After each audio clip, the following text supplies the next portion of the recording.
If you want to use AI and automation in your business without losing your personal touch, the first thing you need to do is to analyze your overall business strategy and create an AI strategy to go along with it. The thing is, a lot of people who work in tech and IT don't have a business or finance background, so it can be difficult for them sometimes to see the bigger picture. I'm fortunate here in that I graduated from business school and I've always been passionate about business and finance, even before I got my second degree in tech. So I have one foot in each industry basically. And this helped me a lot when I was actually working as an IT business analyst, because I was able to see the bigger picture of those IT tools when others couldn't. And that's because most people who work in tech come from a programming or computer science background. They love innovation, so they push AI and automation as some sort of miracle cure for your small business. And I'm not knocking anyone that has that background at all. I'm just saying this explains why a lot of people who are in the business of AI will push it on to business owners without thinking,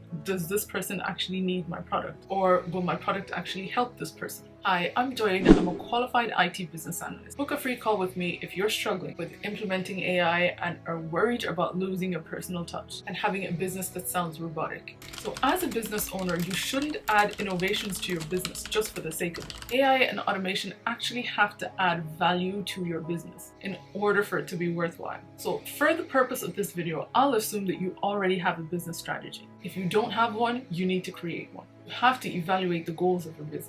Ask yourself, what type of business do I have?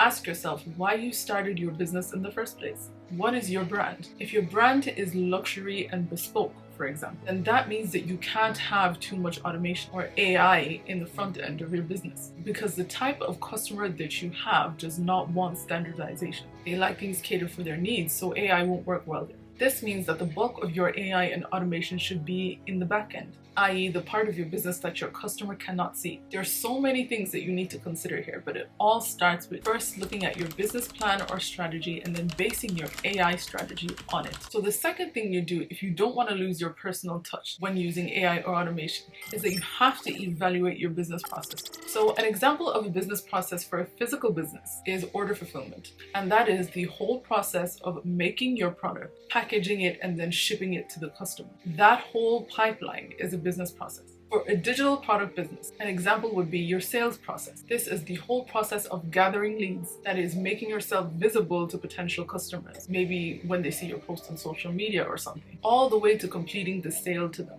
And that is when they actually buy something from you. So the way to keep your personal touch within your business is to only use AI and automation for the later stages of your processes and not the earlier stages. A lot of people are starting to use AI for lead generation and specifically to contact leads. So the AI bot will identify somebody as a lead and then send them a direct message. And we've all gotten messages from one of these bots before. Even if you don't know that it's an AI bot that's sending you the message, something always feels off about the messages. They always read and sound very robotic and almost scammerish, and you can tell that something isn't right with it. You can't be using an AI bot like this to contact your potential customers if you don't want to lose your personal touch. It's just not realistic. So skip it altogether. However, you can use an AI tool to generate leads. Just don't let it contact them and come up with the messages itself. Keep AI as far away from your customer touchpoints as you possibly can. If you're stressed out from operating a business with no real systems or processes, and you're just drowning in task after task, click the link below to book a call with me. Let's evaluate your business processes together. So my third tip is to edit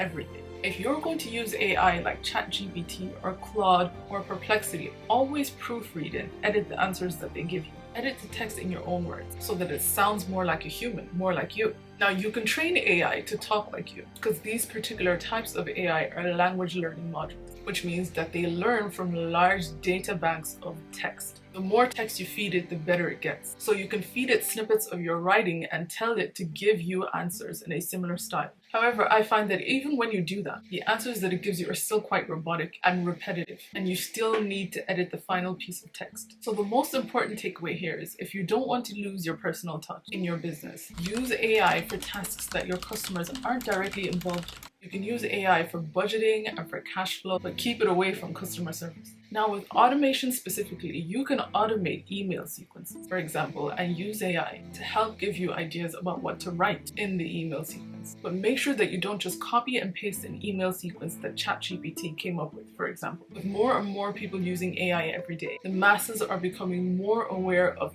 AI speak. I don't know if you've seen the memes, but I've seen them. Even when you think you're getting a unique answer from AI, it's never as unique as you think it is. People are now starting to catch on to the way that AI talks. So that's it. As a qualified IT business analyst, those are my 3 top tips for how solopreneurs, small online business owners, and small business owners in general can use AI right now without losing their personal touch. So if you found this video helpful, please give this video a like, and I'll see you in my next video. Bye.